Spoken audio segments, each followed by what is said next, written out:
Hi, I'm Lieutenant Davis Maddox with Moncure Fire Department. Today we're going to be going over some new medical equipment that we'll be carrying in our trauma bags. In this video, we're going to talk about the North American Rescue High Fin Vent Chest Seal. This is the compact version. They come in a set of 2. So in each pack, you have 2 individual chest seals.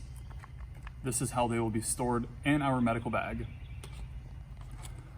These are used for penetrating trauma to the chest where you suspect a sucking chest wound. There's no contraindication for a chest seal, so if you're unsure whether the chest wound is penetrating deep enough into the thoracic cavity to be a sucking chest wound, you're not going to hurt anything by applying a chest seal anyways.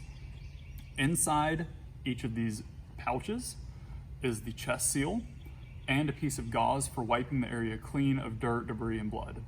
Chest seals are not intended to control bleeding at all. They're only intended to control air entering the thoracic cavity.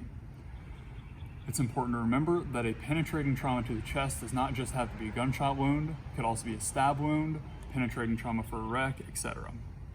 So now I'm going to open this package and show you what the contents look like and how they come out, and then we'll go over to our rescue dummy and demonstrate how to apply the chest seal. So on each corner, there's a red tab. You simply pull and tear the top off. You remove the chest seal. They come folded as such. They're very sticky.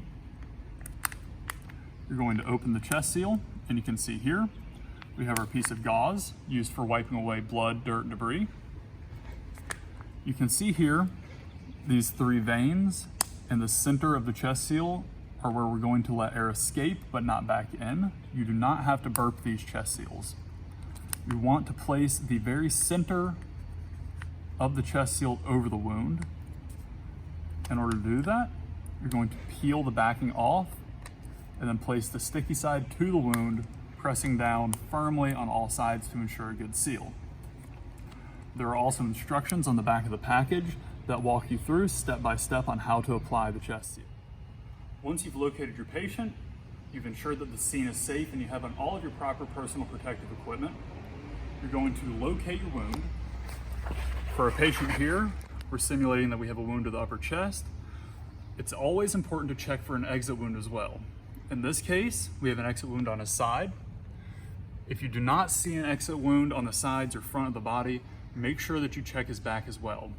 That is why the chest seal comes in a pack of 2. So that if you do have an exit wound, you can also seal that. So first, you're going to take your gauze, you're going to wipe the area clean and as dry as you can. Then you're going to take your chest seal and you're going to peel it open. Again, these are very sticky, so try not to get it on yourself. You're going to place the center of the chest seal directly over the wound. You're going to press down firmly on all sides, ensuring a good seal. And again, because these are vented, you can see your vents right here. You do not have to burp these chest seals. That vent is intended to let air out and not back in. It's important to continuously monitor your patient until you get them to a higher level of care.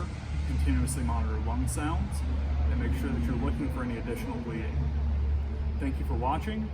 If you have any questions, please feel free to reach out.